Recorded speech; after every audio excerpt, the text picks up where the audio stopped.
I have ADHD. I think about a lot of different stuff, especially when I'm trying to fall asleep, because honestly, it's probably, it doesn't usually go too well when I try to fall asleep.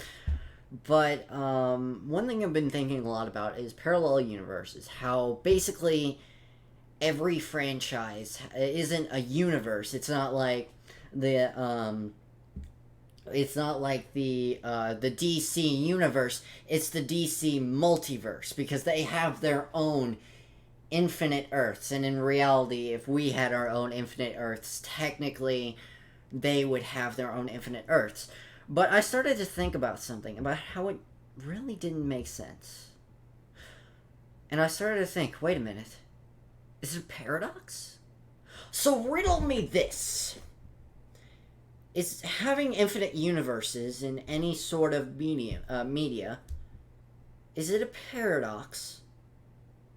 Feel like there should be an intro, but there's not. This is my first time recording this. It's unedited, so sorry about that. But uncopyrighted music, yeah.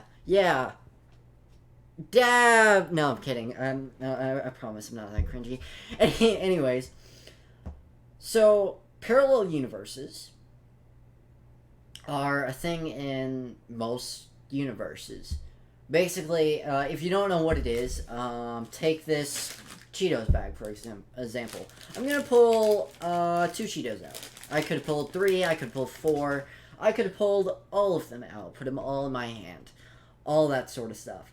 And I didn't. Each one of those creating its own parallel universe. But to put it in simpler terms, I have 2 Cheetos. I'm going to put them back in the bag. That one, and then that one. I could have dropped them both. I could have eaten them. I could have done a lot of things. Like, there are 2 universes where I ate them. One where I ate 1 and one where I ate 2. And then there are separate universes for which one I ate. And then there's one universe, our universe, where I put them back in the bag. Also, there's a separate universe for me just dropping it, me switching Cheetos, dropping it, and, it's a whole big thing. And they say that because of that, that's infinite universes. Which doesn't make much sense. Let me explain that a little bit. Saying that it's infinite universes doesn't really make a whole ton of sense, because even though every decision and the possibilities of that decision probably reaches a number that is astronomically high, it's still finite. I mean, you can't just say there are infinite universes when in fact the number can be put down on a piece of paper. It's going to be a huge piece of paper, and we're not going to know the exact number. But in reality, we can put the full number on the world's biggest sheet of paper. Probably. I don't know. It could be something like a Googleplex, which is just 100 zeros. It's not... I mean, it is big, but when talking about the entirety of everything that can go on in the that has ever happened in the universe, then that's not that big. So saying that it's infinite is basically just saying, because it is finite, but it's not at the same time. That's one little paradox, but it's more of an oxymoron. But I'm not going to hold that against people, because it still could be infinite. Like, for instance, this universe still exists. But somewhere, someone named Jerry ate something instead of something else for breakfast. That created a different universe, but it didn't cause anything for me not to make this video. What universe that is, I honestly don't know. If he finished the bowl of cereal, if he chose Cheerios, I don't know. But the fact is that he created that universe, and this universe is the same except for that, which does kind of make it infinite, but at the same time, it still is finite. And, that's just kind of one of those things that didn't make sense. But the real paradox part is when you consider this. Can we travel between timelines? And will those timelines have different laws of physics? You can look at it in different sort of ways. You can look at it from this universe was made in a very specific way, and like for instance, I guess the one way of looking at it is basically laws of physics are laws of physics. You can't do anything past that. Like Earth will always have gravity. People will always be people. Like for instance, or there could be like sentient monkeys or something that rise up against humans. That could possibly be a timeline. I don't know if that choice was ever presented to someone, so I cannot say for certain. But basically saying that this chair, in a different universe, this chair would be a person, would kind of be breaking a law of reality.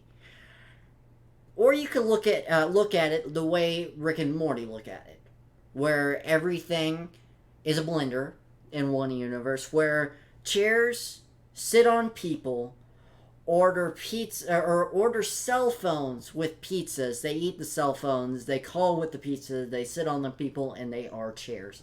That is a little confusing, but that's pretty much the show.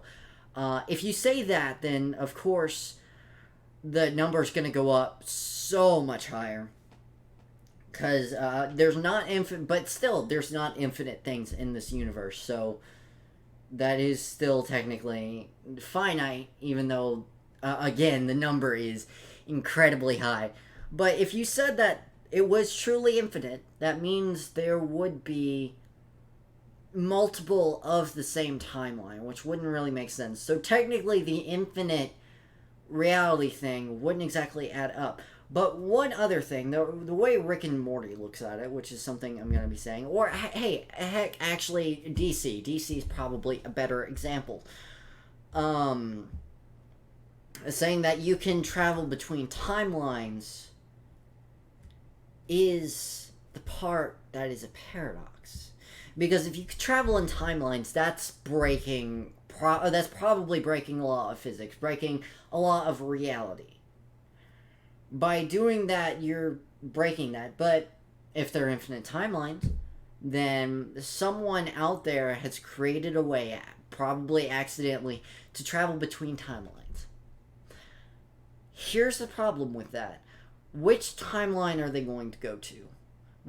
If they got to choose the timeline, if someone actually got to get a portal gun and choose the timeline and go to what timeline would they go to? That creates a timeline. But the section of universes itself creates a timeline. So the chances of someone who created a portal gun and went to your universe, went to your specific universe, is astronomically low, because they would have to invent it and do everything. But it is a 100% chance. Because even though it's astronomically low, each option they had created a separate universe. So they would do that. And say that universe. Remember how I mentioned Jerry. Remember how Jerry ate a bowl of cereal and that is the only difference. Remember how I said that? If someone could hop between timelines and actually go into a different timeline, they would be going to this the chances of them going to the same timeline when all Jerry did was eat a bowl of cereal is again a 0% and 100%. So they would both exit. Basically the person who did this, they would exit out of the portal, but they would also bump into themselves that exited out of the portal. But the difference between the timeline is Jerry, because Jerry ate a bowl of cereal.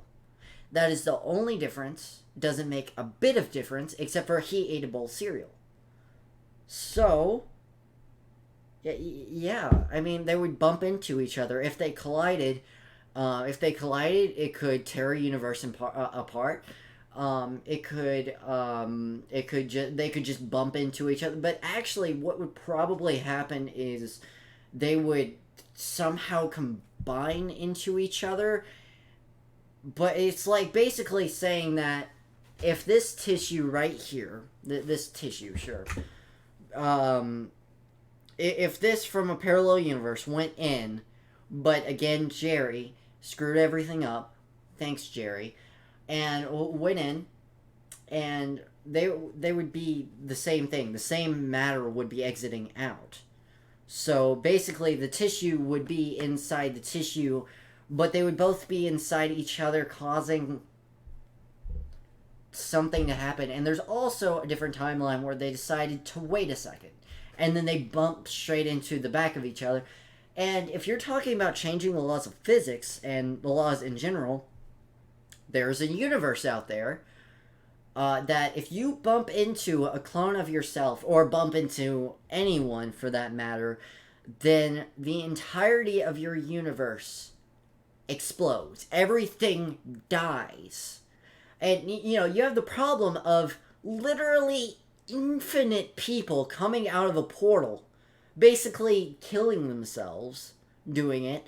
But you also have the problem of one of them could combust, destroying the entire universe. And even if you think that's impossible, we're talking about infinite universes. It's not impossible when infinite is the question. If you do 0.0 times negative 10 to the 10 billionth times infinite, you're going to get a 100% chance of it happening. So that's basically, you know, why it's a paradox. I mean, bump into each other, explosions everywhere. And if you're thinking, how would someone bump into each other and have their universe survived? It's just no one bumped into each other, because it's when you're bumping into someone, there's a conscious choice you had to make to bump into someone. So if no one made that choice to that would end up leading them to bump to someone, there would be a universe where no one ever discovered that if you bump into each other, their entire universe would explode. So yes, it is a thing. Now, if you said that that couldn't happen, still you would have the problem of millions, if not quintrillions, even, I don't know, Googleplexian, just about an infinite number amount, even though it is finite, because someone chose a number, someone decided to buy a number in the lottery. Whether or not they won is astronomically low. Again, 100% chance in one universe to happen. But, you know, like, if you have someone who buys a lottery ticket, the odds of them getting a specific number are astronomically low, and therefore creates an astronomical amount, high amount of universes. And if that's the only difference, then they're going to be constantly bumping into each other, like phasing into each other, exploding, stuff like that. And honestly, the universe would probably be completely filled, collapse in on itself over the entirety of the weight, and destroy itself. So there's not really much of a question there, even if the rules of physics and everything, like bumping into each other, doesn't cause an explosion here. So even if that were true in every single universe, then you're probably fine. It just doesn't make much sense. Sorry I kind of ramble and go through the same point over and over again, but I kind of want to keep solidifying the point of what I'm doing. So yeah. Yeah, so that's basically why that's why infinite parallel universes, or even just parallel universes in general, is impossible unless we cannot travel in between timelines. That is the only way for them to exist, is without us knowing they exist, without us being able to jump between the point. And if you're scientists out there currently trying to figure out how to get to a parallel universe, don't. Because there is a 100% chance you will bump into trillions upon trillions of yourself. Bye. I guess I don't know how to end these. Thank you guys so much for watching. If you did enjoy, please check out my Twitch. Yeah, and subscribe and like and all that other stuff. Thank you for watching, and I shall see you later for the next one. This was fun.